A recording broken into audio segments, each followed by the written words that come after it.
E kinde ma piny mangima ingo odiechieng' mar dhialo kata kedo kod kata yango kenge ma oseketi e kedo kod yedhe ma mero ji kaachiel kod ohala mag yedhego. Duol mochung'ne kedo kod yedhe ma mero ji e pacho ka Nacada otimo romo e kar tiegruok ma Kericho Township mar hingo odiechieng'no kendo pidho yien. Kotelnegi kod jata chenro Wendi Waithaka, jotelo mawuok e duolno ogolo kwayo ne jochung' duto mondo rang chenro mag bero ngima rowere kod jopiny kendo ni ji duto onego kaw ting' mar kedo gi yedhe mamero ji.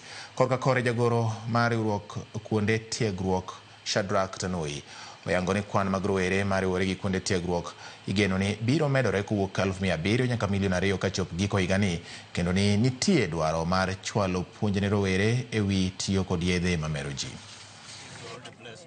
Every year, the world comes together to commemorate International Day Against Drug Abuse, and this year we are also planning to commemorate it here in Kericho.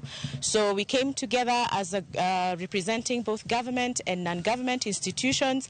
This year, the theme for the International Day Against Drugs is "The evidence is clear, invest in prevention." So today, one of the things we did to commemorate this event is to come and plant some trees to continue to making Kericho greener as we focus on improving the lives of the young people and the populations here. This celebration on the International Day Against Drug Abuse and Trafficking is coming at a time when we are concerned also with doubling and making our enrollment increase from the current 700,000 in the country in the TVET colleges to the anticipated 2 million before the end of the year. So we are happy that we are partnering.